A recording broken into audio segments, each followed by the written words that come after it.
Okay, so this article is called Rewind by Dana Claxton, and it's from Transference, Tradition, and Technology. So, and basically it's an article that brings forth a bunch of Indigenous artists to sort of challenge the Eurocentric idea that Indigenous artists can't fit into a contemporary art category due to their static, primitive craft making that is more of a craft than an art form. So the article asks how Indigenous art will be considered in the space of contemporary art, and specifically how its meaning will be determined. So in these sort of institutions. So its concern is that Indigenous art will be swallowed up under soft inclusion. And I've learned from other articles that's very normal to situate other cultural art forms within a perspective of Western art movements. So this is a very valid concern on the part of the author, and it's also concerning that this perspective is continually perpetuated, as it's very obviously a continued strategy that presents colonial ideologies and rhetoric. So, but the article is basically saying that by challenging that perspective put forth by the exhibition space, art discourses can also liberate the space from those ideologies and allow the possibility for transformation through an Indigenous worldview. So that's illustrated through this historical narrative of a place called Video Inn, which was basically an art production center in Vancouver in the 70s. So video art was developed around this time, and it was really an interesting and almost revolutionary time because of all these different political struggles that were taking place. And also shown in these areas were like underground tapes and work by other Indigenous artists. So it became really places, important places of access for Indigenous people.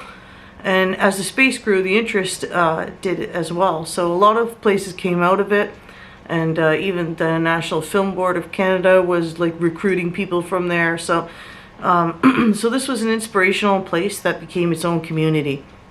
So all of these things that were happening in these centers were really important, and these were all contemporary discourses with contemporary artists at the time. And so this was the very beginnings of this, and the Indigenous people were there. So it goes through a bunch of artists and their words, and basically it's illustrating how Indigenous people were using their video art by creating these like incredibly personal and contemporary narratives of their existences that were very fluid and very unlike what the exhibition space might have presented about them. So these were people working with their own stories and cultures and past traditions in a contemporary way, and it creates sort of a mosaic of differences while remaining connected at its core through not only the space but through the Indigenous people that were donating their time and their efforts to it. So not only that, but the ways that people were connecting then was cross-culturally, and as well in the group of artists that they list, they bring it forward to current times and how people are creating and communicating cross-culturally to share knowledge as well.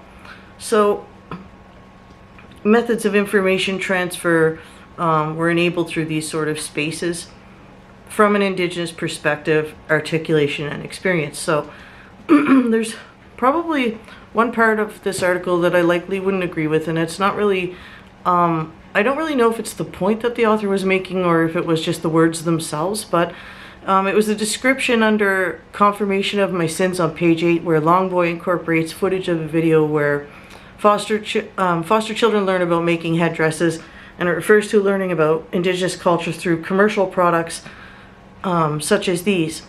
And it also talks about it being like a cliche object that continues to hurt people, like Aboriginal people, simply by being what they are, static and typical, and that they come off as like seemingly innocent products.